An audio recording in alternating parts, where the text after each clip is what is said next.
Hello, everyone.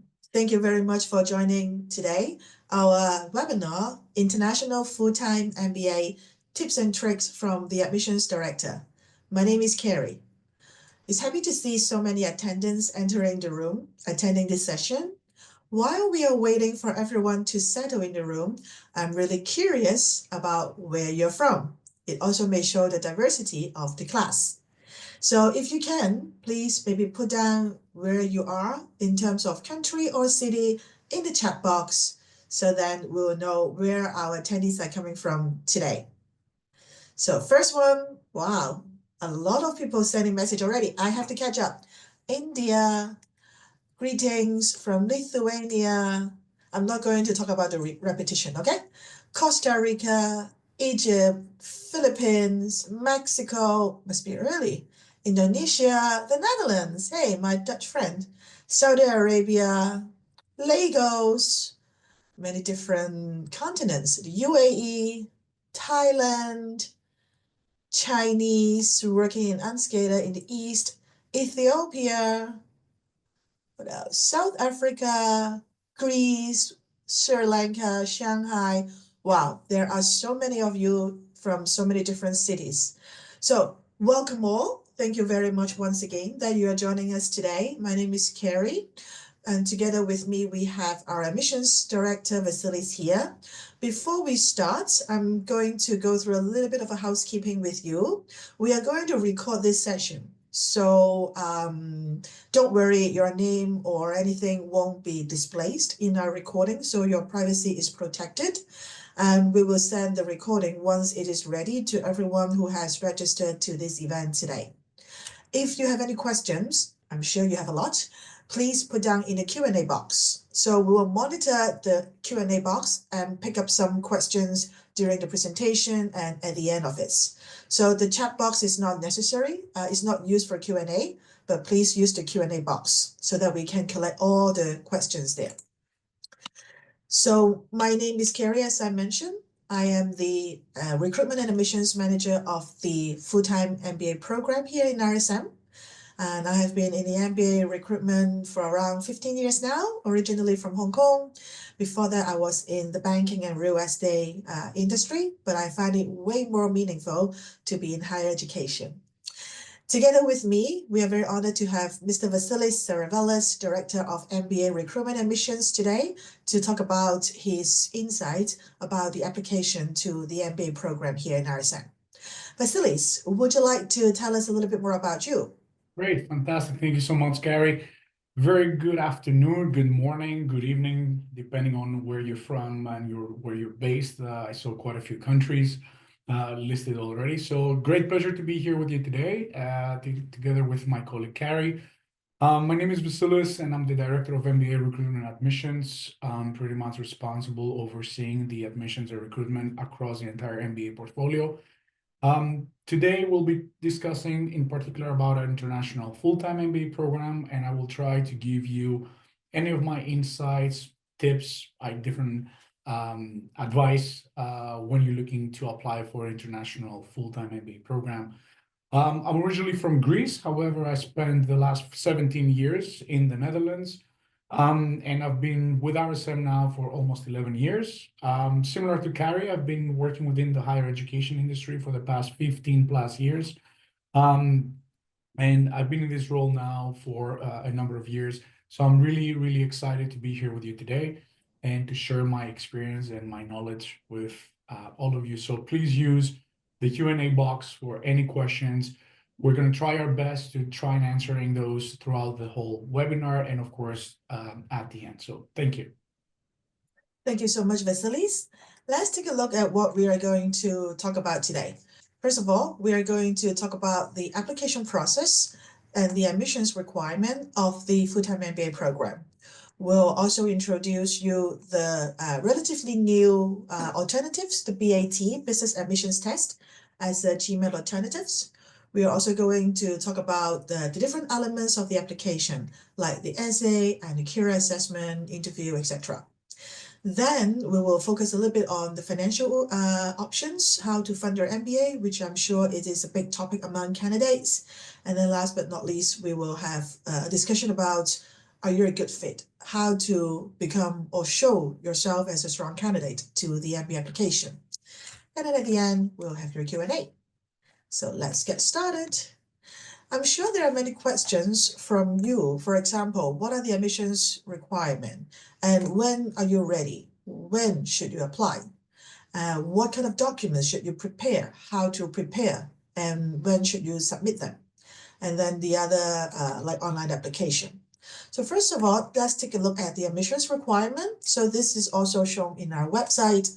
First of all, we require all our international full-time MBA students to have minimum a bachelor degree. It can be of any discipline. So it doesn't matter if you have a Bachelor of Engineering or a law degree or a BBA or history, etc.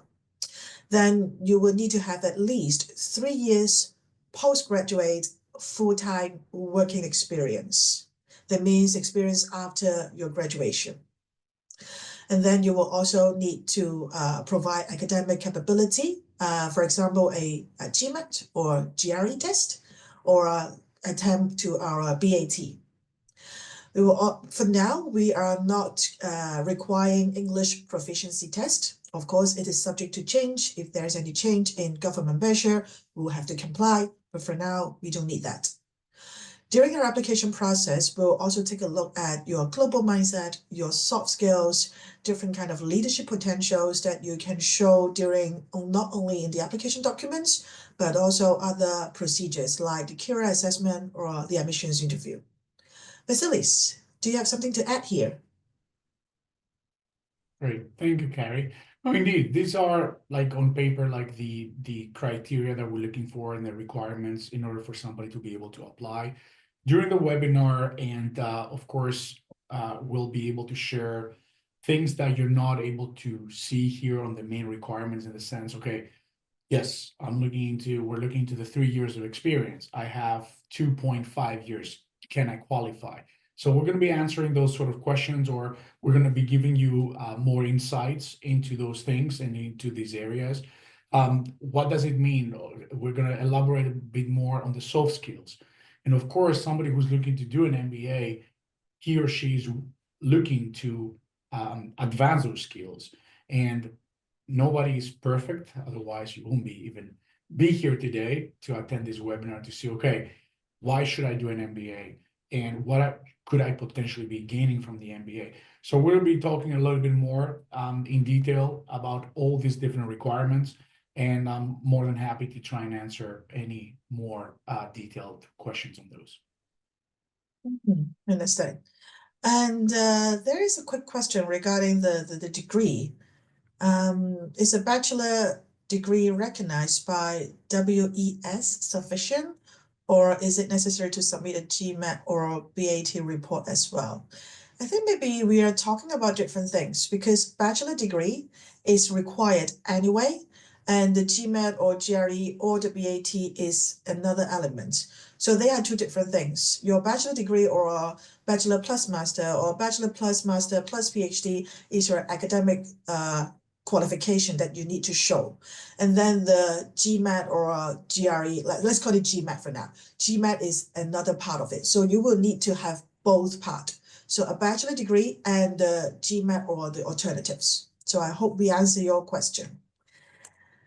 And then next, we are going to take a look at the admissions process. So I think calling it an admissions process, I would say, is more about your MBA preparation journey, because it also includes what happened before you submit your application. So we encourage our students our potential students to reach out to us when they start their preparation or research, because they may have questions. You may want to have your CV or your LinkedIn profile reviewed to see if you're an eligible candidate and what kind of advice we will share with you. So feel free to submit your, we call it CV assessment, from our website, or send us an email, or maybe if we travel to your cities to attend some MBA fairs, or we have our own RSM MBA consultation sessions, try to attend and talk to us so that we can give you the advice that you need. It can be maybe by email or maybe by Zoom call or maybe with a meeting if we are there or if you are on campus visiting the Netherlands. Then we will help you to support you to prepare for your application. After you submit your application online through our Embark online application system, we are going to start the evaluation process. And then we will select candidates to enter the next phase, which is, for example, the Kira assessment, potentially the BAT, the business admission test, and also the admissions interview. So this is a flow from your preparation and research and the application, going through the process of admissions, and also at the end, you will get an answer from us, whether your application is successful, what is the next step, registration process, or scholarship decisions. So from this page, you can see the flow. Vasilis, do you have anything to add here?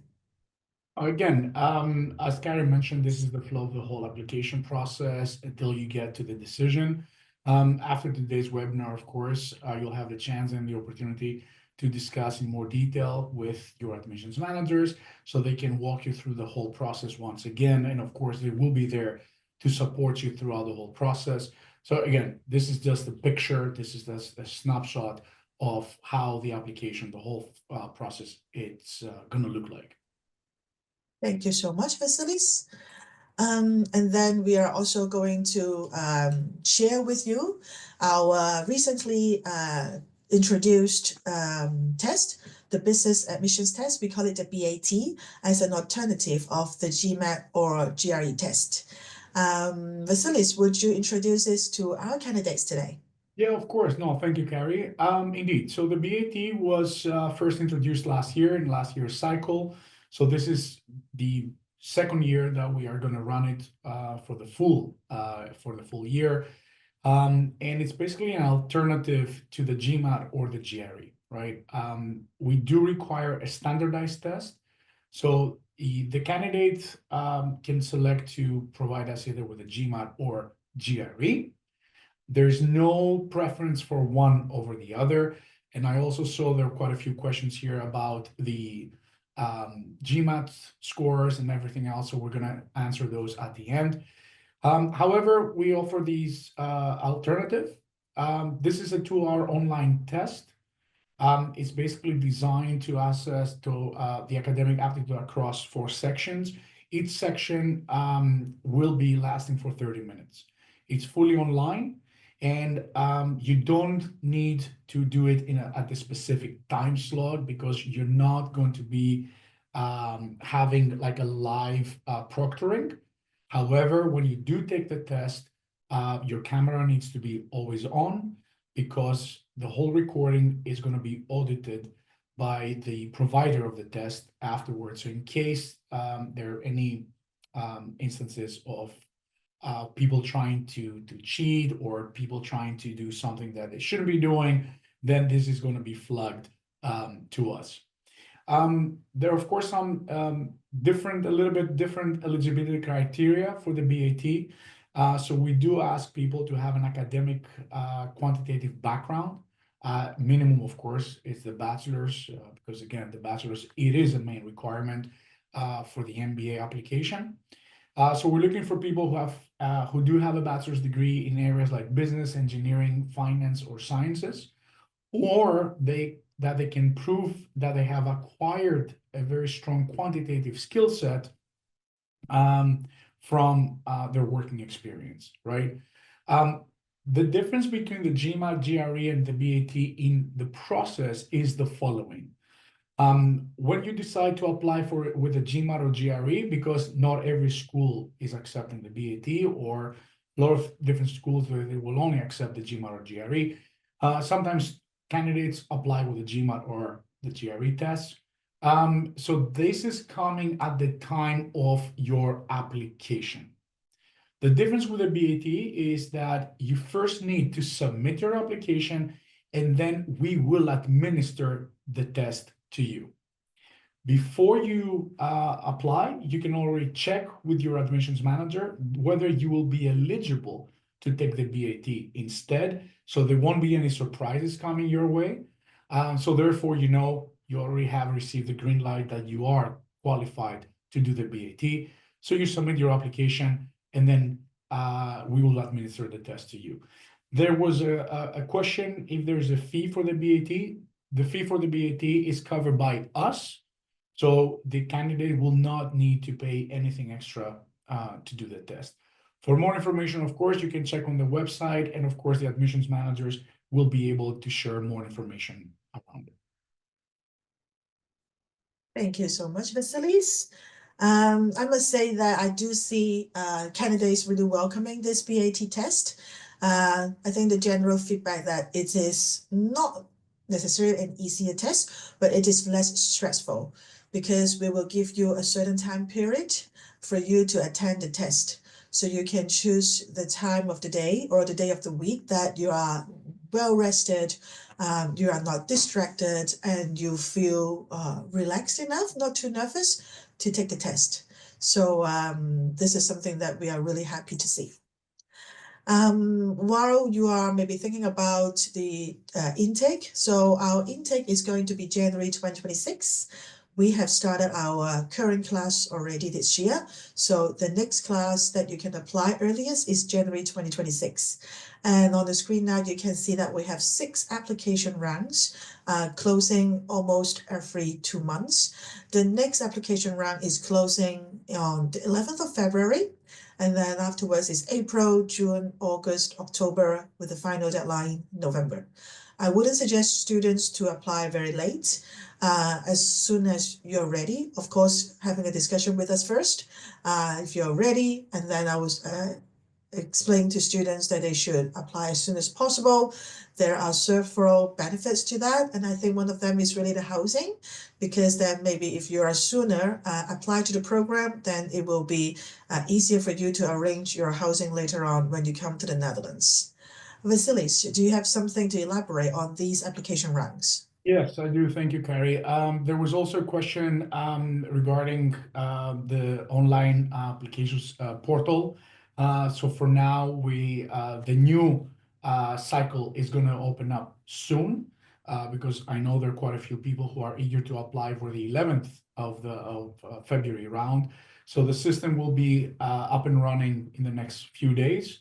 So stay tuned, and then you'll be able to go into the portal and submit your application for 2026.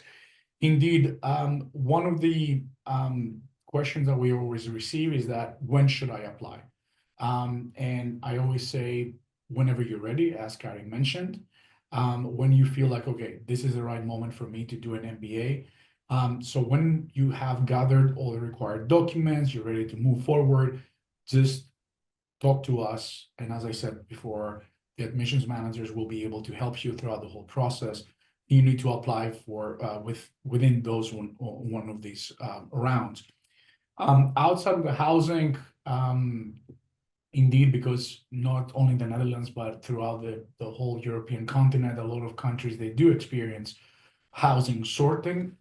So therefore, the earlier you apply, the better it will be from that end. However, I always say the earlier you apply, you also have an additional benefit when it comes down to you preparing yourself mentally for the year to come.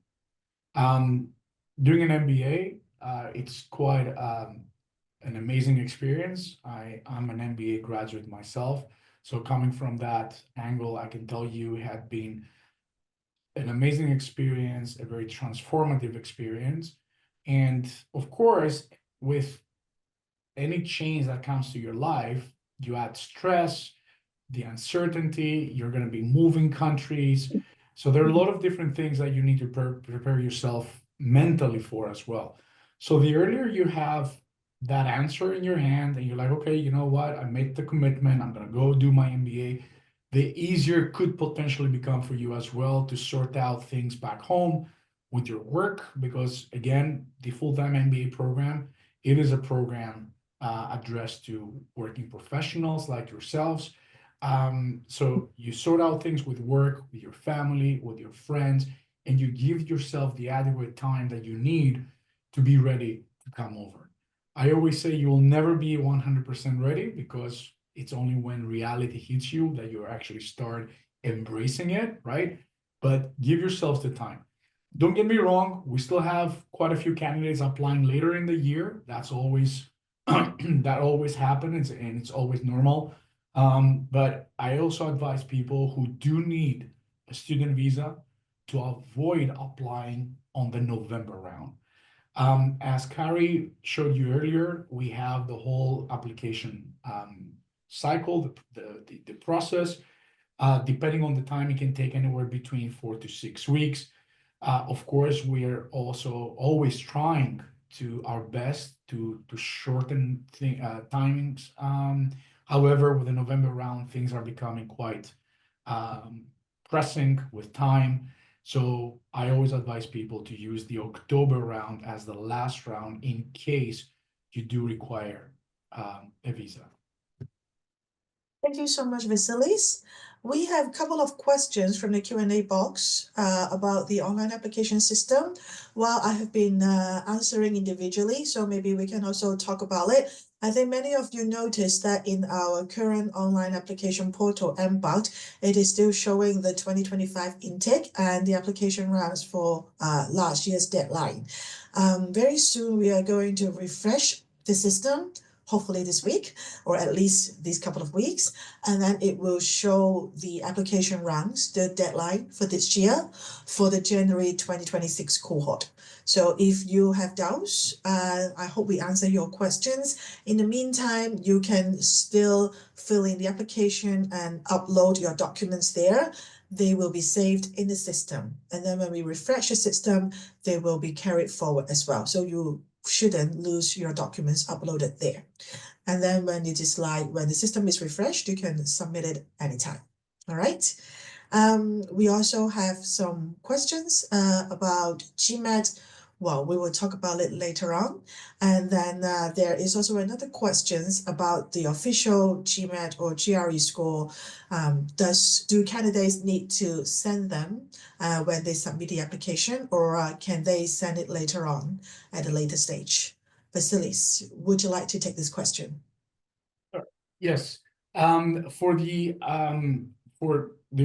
application, you do need to submit English translations in case they're not submitted from, or they're not going to be given to you directly from your university. At a first stage, we have a lot of candidates applying with the certificates in their local language, but in order for us to be able to send you the official offer at the end, we will need also the English language translations. We do understand sometimes it takes a little bit time for people to translate those, but we will need them. Thank you so much. And how about the official report of the GMAT or GRE? Do they need to submit it or send it to us when they submit the application? No, Or can they send us like a test copy and then send the official to us later on? We accept both, of course, in the beginning, because sometimes, of course, it will take time, especially with the GRE. I think normally it takes 2 to 3 weeks for the official score results to be released by ETS. So as long as you have the student copy for your score, you can submit that.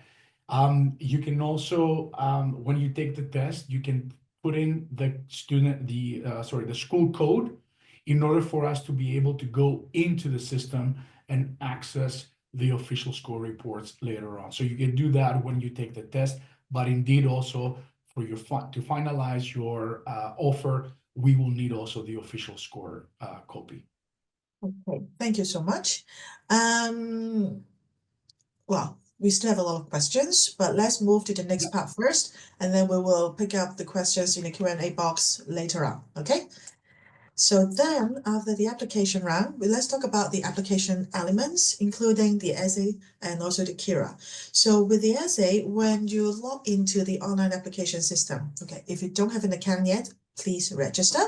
And if you choose International Full-Time MBA, then you will see the essay topic. You will be required to write an essay of around 500 words. And then the topic is relevant to our mission statement to be a force for positive change.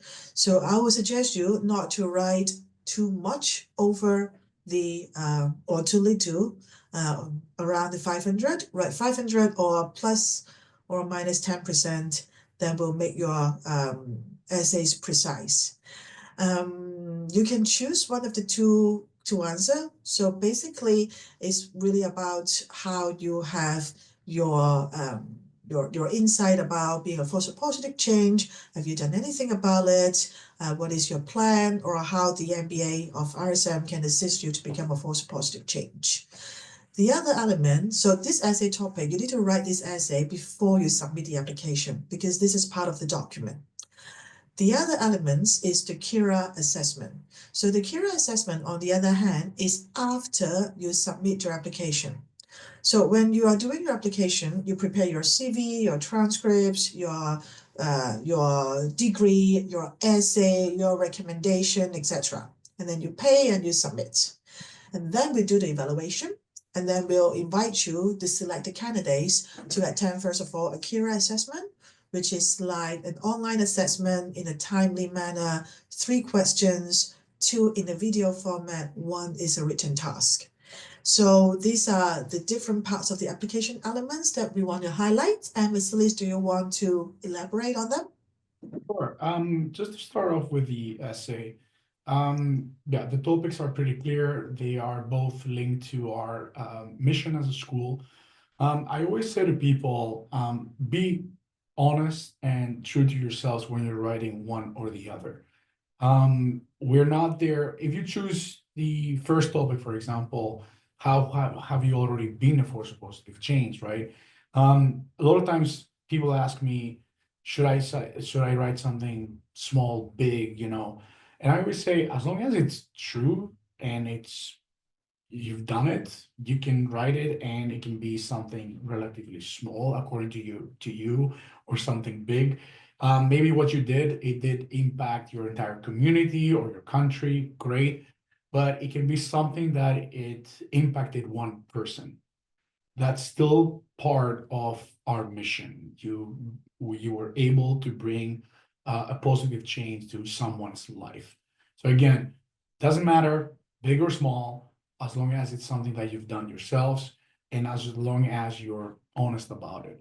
Same thing goes with the second essay. Again, try to see how the MBA, you expect the MBA to inspire you to become a leader who wants to lead and drive positive change around them in your future career. That's extremely important.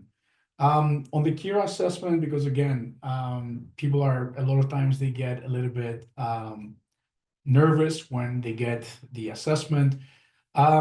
Basically, what we're trying to do here, and this is what we're trying to emulate, is the regular MBA class environment, right? So for the Kira, you'll have time also to train yourselves in the platform, so you don't have to do the test right away. But when you're ready, you should not refresh the page again, because the test will start. So the first question will pop up. It's a pre-recorded video that we have from one of our alumni, who's basically going to be asking you a behavioral question. So please tell me of a time that something happened. What did you do? You'll get, once the question is done, you get 30 seconds to think, and you get 90 seconds, so a minute and a half, in order for you to record your reply. Same thing goes for your second question, the video question. So what we're trying to do here is that we're trying, as I said, we're trying to emulate the real MBA class environment, because when you will be in class for your MBA, you'll receive a question from your professor or from one of your peers. You don't have half an hour to think about your response. So we want to see how you actually think on your feet and how you'll be able to respond to questions like this. The third one, the written task, again, it puts you in a situation when you need to write an email to your organization. It's 250 words, so it's a relatively short email that you need to write. Again, we give you a potential scenario that you need to work on, and you have quite some time to, I think you have about 6 or 7 minutes, if I'm not mistaken, to be able to write your response and to submit it. Again, I know not everybody records themselves well on camera, right? Again, this is just one element of your application. So we're going to talk in more detail about the other tips that I have from my side towards the end of this webinar to really explain to you that this is just one part of the application. This also, the Kira video assessment gives the entire admissions committee the opportunity to see you as a candidate, because throughout the whole process, you'll have your interactions with your admissions manager, you're going to have your interview, but then we also want the rest of the admission committee members to be able to get a picture of you throughout some recorded videos of yourself. Thank you so much, Vasileios. About the essay, does it need to be related to professional experience, or can it be like personal experience, projects, or voluntary experience? Yes, of course. No, anything and everything that you've done in your life, yes, you can use that. It doesn't need to be from a professional setting. Indeed, it can be from something that you volunteered in, or it can be from an extracurricular activity. No, for sure. All right, thank you very much. And a quick question is that because we are refreshing our system, there are questions like, will the essay topic and the other parts of the application remain the same, or will they be changed? As far as I understand, then, for example, the essay topic or all the other documents that we require will remain the same. There's no major changes, right? No, there won't be any change. And again, don't worry. Anything that you have already uploaded in the online system will stay the same. The essay questions were the same for last year. We're keeping the same for the next class starting. So you don't need to worry about that. The only difference is that when the system will ask you for which year you're applying for. Right now, it still shows 2025, but this is the class that literally started like a week ago. So again, as I said, within the next few days, this is going to be updated. So that's the only change within the system. So you don't need to worry about that. Thank you so much. And let me remind our participants, if you have any questions, please put it in the Q&A box instead of the chat box. We will be monitoring the Q&A box closely. Then after talking about the application process, let's talk about another very important topic. It's about financing your MBA, different kind of financial aids, including scholarship and MBA loan. Vasileios, would you tell our audience about these topics? Sure, of course. No, this is indeed a very important topic for any candidate who is aspiring to do an MBA program. It is going to be a significant financial investment, right? Because you also need to take into consideration your tuition fees, but also your living expenses for the year. So in our case, it's a 12-month program, so it's a 1-year program. So you need to take that into consideration. What I always say is that outside of the financial investment, you also need to consider your time investment, right? We're going to get into that in a few minutes, but from our side, we have a number of different MBA scholarships available for our candidates. We have a full list, and for those scholarships, you don't need to apply separately. So the moment you apply to the program itself, you will be automatically considered for one of our scholarships. We have different scholarships. I think Carrie will show you in the next slide those available ones, so you can see there are quite a big diversity within the offerings. So we have anywhere from force of positive change to diversity, women in business. There's a Dean's Merit Award, this Assistance Award. So what we do from our side, when you go through the whole process, of course, we're going to evaluate you first as a candidate, whether you'll be a good fit for the program. Once the admissions committee decides that you'll be receiving an offer, then your whole file will also going to be evaluated by the financial aid committee in order to see whether you will also going to be a recipient of a scholarship. Within the application, you also have an additional tab where you can put any other documents that you want. So if you want to submit an additional paragraph or to write a few words why you think you should be eligible for a scholarship or in one of those categories, you're more than welcome to submit that. So again, as I said, your whole file will be evaluated by the financial aid committee, and then they will make a decision. The scholarships that we offer from our side, they can range anywhere from 10 to roughly about 40% of the fees. On average, you'll be looking at about 15%. That's the average, I would say, scholarship that we do hand out every year. Outside of this, you also have different loans. So right now, we do collaborate with two external companies. One is Prodigy Finance, and the other one is Lendwise. They do both offer study loans for our international candidates that they cover up to the entire tuition fees. And actually, Lendwise offers also funds for your living expenses. You need to be able to, you'll need to contact them directly yourselves because, of course, they need to check your credit history, any other information that they need directly with you. And then, of course, they will determine what will be the maximum amount that you will be able to borrow from them. What they will need from our side, it will be a confirmation that you are a registered student. In order for you to register, you will need, of course, to receive an offer and then submit the non-refundable tuition registration fee, which is 5,000 euros. If, for example, because of course we get this question as well, if you are someone who is getting their entire tuition from a loan, you still need to pay the 5,000 euros yourself. However, the moment we are going to receive the funds from the company, then we can refund you this 5,000 euros. So you can either use it for your living expenses or you can use it to repay back your loan.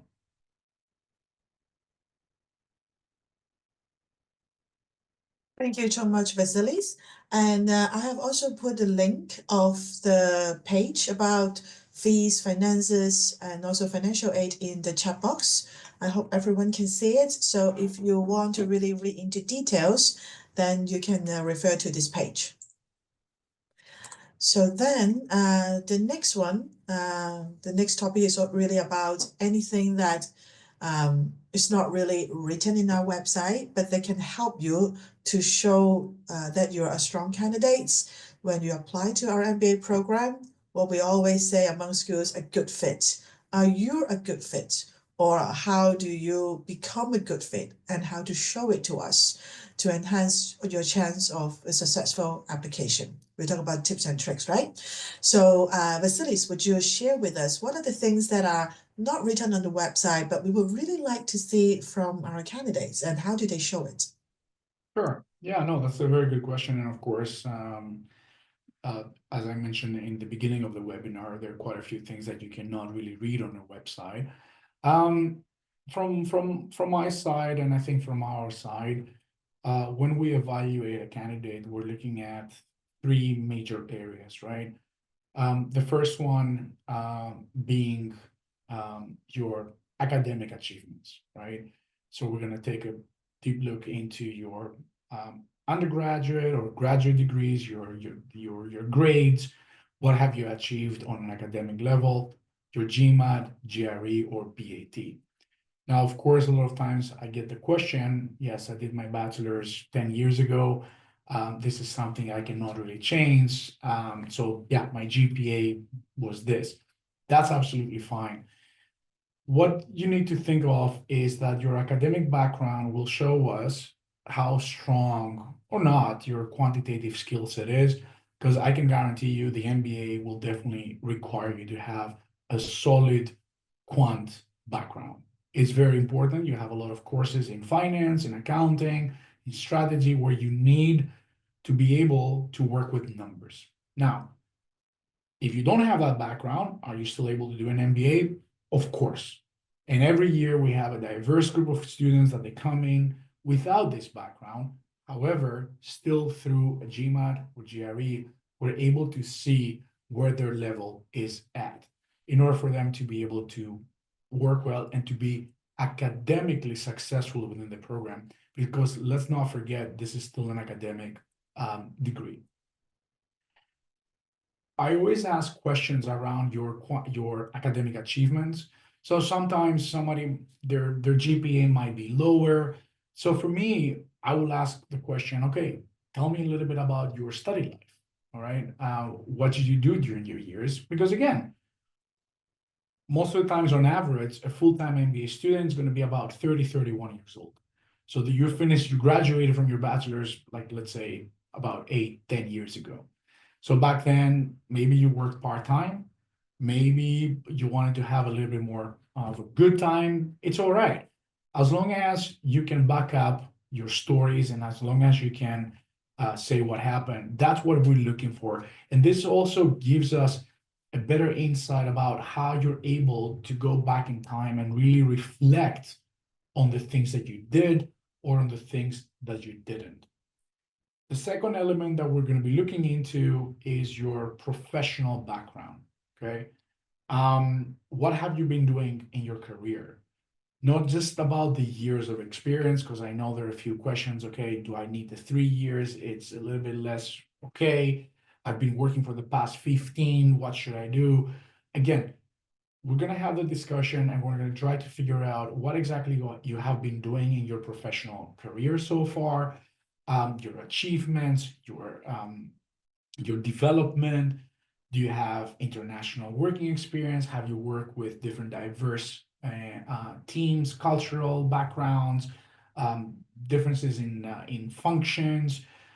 So all those things help you to build a much stronger profile because all those things have helped you to shape yourself in a more well-rounded professional and individual.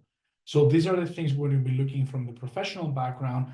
And on top of it, what are you looking to achieve through your MBA? Because you're doing an MBA because you want, of course, you want to develop, you want to grow, but of course, you're also looking for a career progression. So we're also going to be asking you questions around, okay, what's next in your career?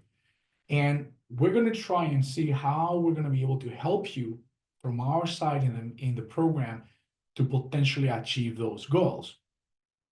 A tip that I have here, I always ask people to give me their plan A, plan B, and even plan C. And that shows me how well prepared you are and how well you have thought about your future career, your future, what sort of challenges you're looking moving forward. So having a really good idea about what you want to do after your MBA, it definitely helps to build your profile better. And don't get me wrong, some of you might still be figuring out what you want to do after your graduation, which is fine, but we're still going to be looking for at least some direction. So this is something that you definitely need to prepare and you will need to work on when you're applying to our MBA program.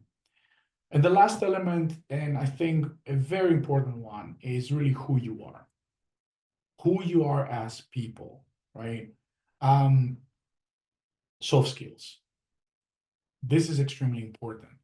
I've seen this also when I was doing my MBA.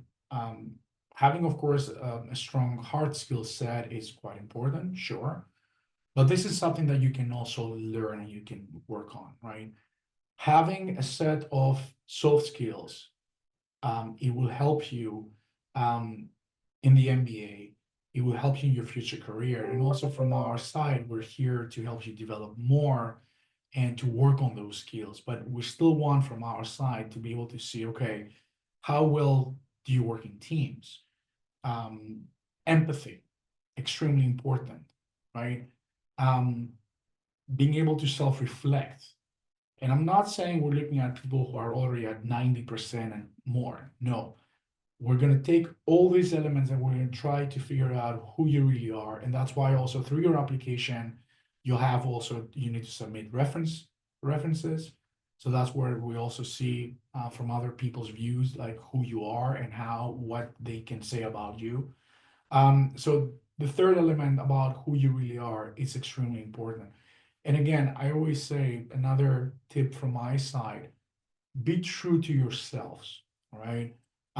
You're gonna do your MBA once in your lifetime, so you need to be able to choose wisely. And I always say, and that's why I really want to thank everybody who joined us here today, because you're taking already the first step to hear more about the program. And throughout the whole process, of course, you want to put in your best selves, and you want to portray yourselves as really, really strong candidates for sure. So you want to make a very strong, you want to give your best, and you want to bring a very strong impression to us, right? But always, please don't forget, you also need to think about, is this program a good fit for me too? That is very, very important. So please keep that in mind whenever you decide to apply to any of the MBA programs. Because it's not just about that 1 year or longer, depending on which program you're going to choose to go to. It's not just about that 1 year that you're going to be spending, right? You'll be becoming part of that family. Same thing goes like when I reach out to my classmates, we are a big family. We reach out to each other, we discuss about different topics, work related, fun stuff as well. They will stay with you for life. So you'll be able to build this network, this community for the rest of your lives and the rest of your careers. So it's very important when you choose a program, a school, to look into those things as well. Thank you so much, Vasileios, for your advice to our candidates, not only just the application process, but how to also really benefit from the MBA experience, expanding the network as the like a long-term impact professionally and personally. Thank you so much. We are now towards the end of the presentation, so I'll suggest you, if you have any questions, please put in the Q&A box. We have already received a lot, and we will pick them up as many as we can. On the screen itself, we will also show you the contact details of the recruitment and admissions team, including Vasileios, myself, and two of my colleagues, Maria and Hannah. We work closely with candidates residing in different areas in the world. And then you can send us an email, and then we'll help you maybe take a look at your CV, take a look at your LinkedIn to see your profile, if you're eligible. Do you have to take GMAT, or can you do the BAT? Are you ready to apply? Many, many questions, and we will support you in this journey. So feel free to send us an email or go to the website to do a CV assessment. So now we have around 10 minutes left, and I'm going to shoot you a lot of questions, Vasileios, okay, from the Q&A box. Sure. Yeah. First one, what is considered as a good GMAT score? That's a very good question, and we do receive this question quite frequently. With the old GMAT score, because of course, as of last year, we have the Focus Edition on the GMAT. With the old one, the GMAT average that our students have is around 640. We're gonna also, this year, we are going to publish as well the Focus Edition, because we now have a sufficient number of candidates who do have the Focus Edition. So we're gonna publish that as well. But again, the GMAT as a test has a validity of 5 years. So I'm sure we're still gonna be getting applications in from candidates who have done the older version. So that's a 640 on average. I would say for a score that is quite relatively safe to move forward with an application, it's going to be a score around at least at a 550. Please, again, a 550 does not mean that you will get in or you will not get in. And the same thing goes, it's true for a 700. Because as I mentioned to you before, we're taking everything into consideration when we evaluate your file. You need to look at every single element of your application as one piece of the entire puzzle. So you might have a 700 GMAT, however, you're lacking or you're missing other important elements that we're looking for on a candidate. So that doesn't mean that a 700 GMAT will definitely mean qualify you to get admitted into the program. And the other way around, even let's say you have a 550 or a 570. Everything is relative. We always take into account your background when we evaluate the GMAT, whether you are a native speaker, whether your background was indeed in quants, where are you from? Because again, we always try to see, okay, depending on the area, the geographical region where you're coming from, we try to evaluate how does that score compare to the region. So there are a lot of different things that we are evaluating when we're looking into a score. And again, you always need to remember, we're not here to admit scores. We are here to admit people. So that's extremely important to keep that in mind. So speak with your managers, and then they will be able to assist you further. Just quickly, Carrie, just to mention, because it's not listed here, Carrie is responsible for the Asia Pacific region. So people based in Asia Pacific, they need to contact Carrie.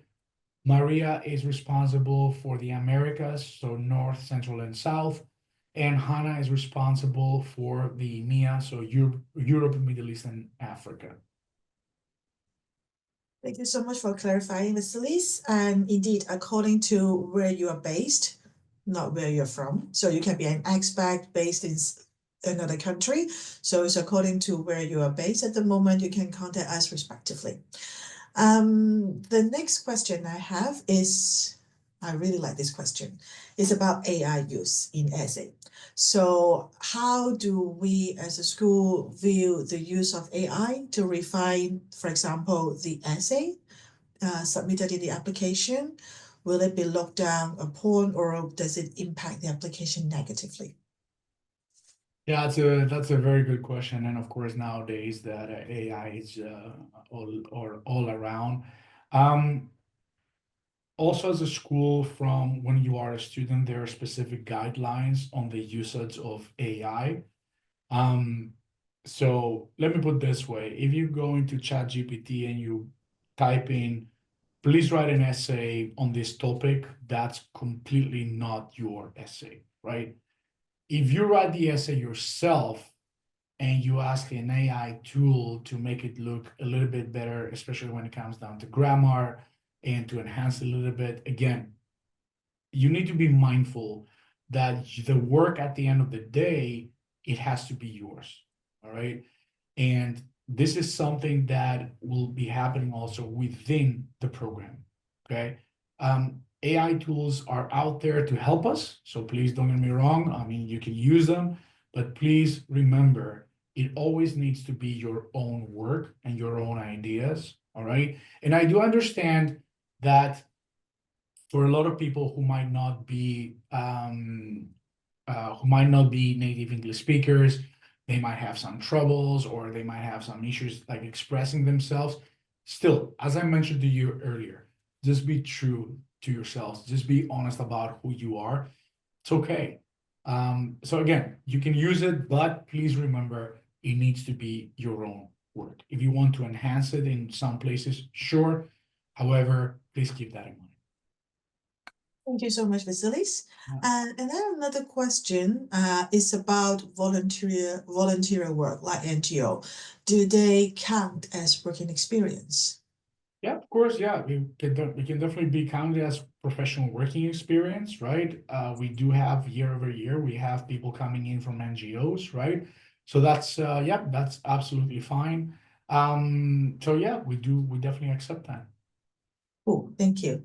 And the next one is about non-traditional background, like for example, communications. This is what I see from the questions. Do these applicants need to take up any additional certificate or test besides GMAT or GRE to show the quantitative skills, or will the GMAT or GRE score be sufficient? Yeah, it will be sufficient. Again, throughout the year, we have applicants coming from the, let's say, traditional backgrounds like business engineering, but we also have non-traditional background applicants. It's absolutely fine. The only difference there, as I explained earlier, is that those backgrounds most likely, again, unless if they're able to prove that through their working experience, will not be eligible to take the BAT. So they will need to submit either the GMAT or the GRE. Perfect, thank you. And there's another question. If an applicant applied and the application is not successful, can this applicant apply in another round within the same year after making some improvements? Yeah, that's a very good question. No, if your application is not successful for one particular year, you cannot reapply for that year itself. So that's something that you need to have in the back of your mind. And just to add on this, if you're thinking of reapplying for the year next, you also need to consider what has really changed during that time that it will make you a stronger candidate for the year to come.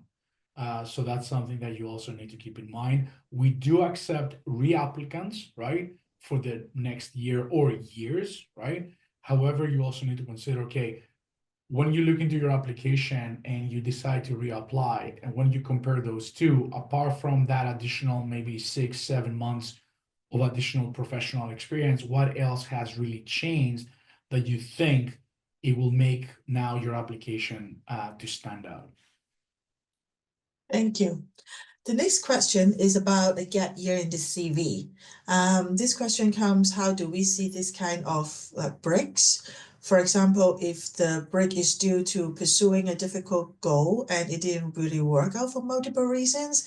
I think I have heard similar stories before. Like, I think I remember there was one candidate, I think it was he told me he was preparing for some test for some civil servant position, didn't work out, but he wasn't working that year or two. So this could be maybe an example. Of course, there are many different examples. So Vasileios, how do we see this kind of gap year in the CV?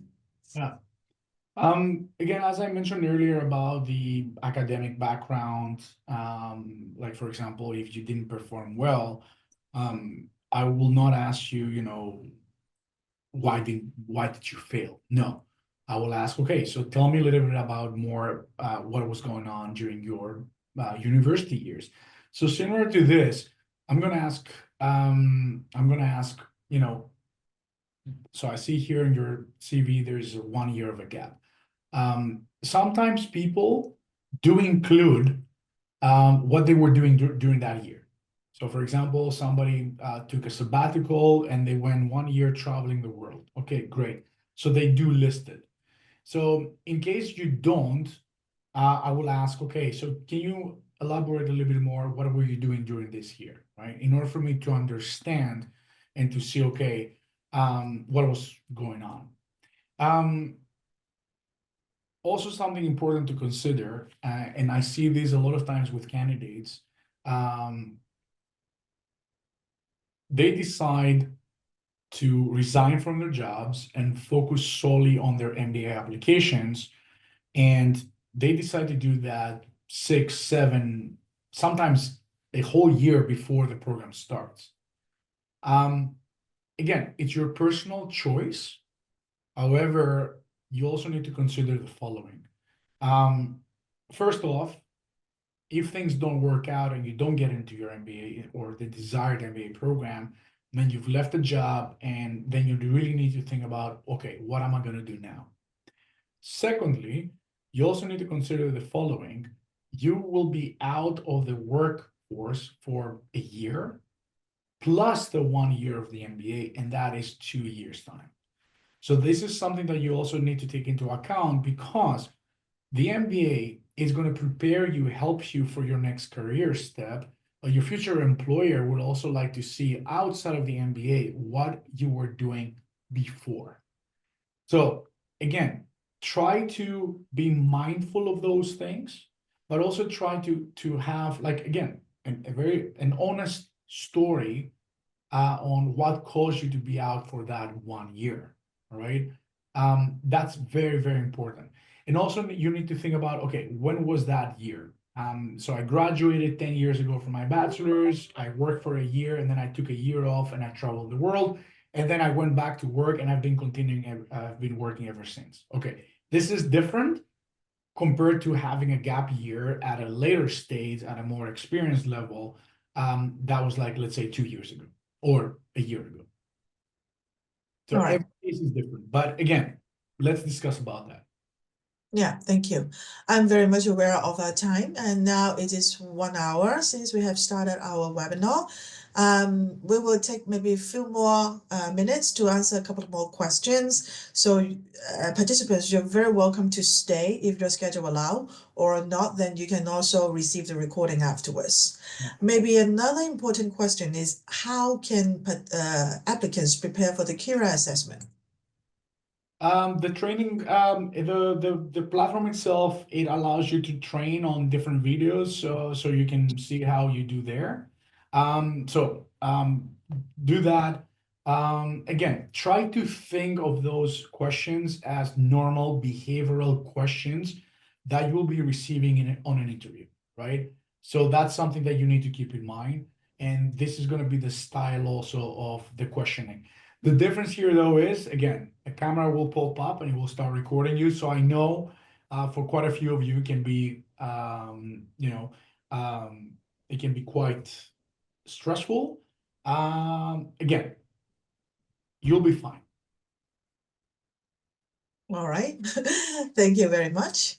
And maybe one more question. How is the chance of scholarship consideration if applicants submit to different rounds? Let's say if they submit the first round or the last round, will it change the chance of, for example, acceptance and also scholarships? Yeah, it's a very good question. No, the acceptance rate doesn't really differ from one round to another. So from that perspective, you should be okay whether you apply in the first round compared to the third round or fourth round, right? Because again, we try and we always strive and to evaluate your application as a whole, and we try to make sure whether you applied in February or whether you applied in August, not to have a difference like that. As I mentioned earlier to you, the later you apply, especially with a visa, that could be consideration for you, not for us. When it comes down to the scholarships, on the other hand, applying earlier can help you in what sense? Of course, we are working with budgets, so you can understand that as we progress through the year, this budget is going down. So that's something that you need to take into account, that in later stages, there will be less funds available and the competition, of course, is there. So of course, your chances might decrease. We, from our side, we try our best to have available funds throughout the year. However, you can understand in the last couple of rounds that the funds, though, they will be more scarce and more limited. Okay, great. Well, I think we have answered a lot of questions from you. And first of all, thank you very much, Vasileios, for your insights, your advice, and your patience to our participants today. Great questions. Well done. I hope that you'll be also so active and asking so many good questions during your MBA class. We are going to close the session for now. If you have any questions, look at the screen again at our email address. Please reach out to us. And I would suggest when you reach out to us, maybe better to also include your CV or your LinkedIn profile together with your questions so that we can help you effectively to check your eligibility and any questions that you have in your mind. Thank you so much, everyone. It was a lovely session, and then we look forward to hearing from you. The next application round is closing on the 11th of February, so you have around 1 month to prepare. If you have any questions, please reach out. Thank you, and have a good day. Bye for now. Thank you so much. Bye-bye, everyone.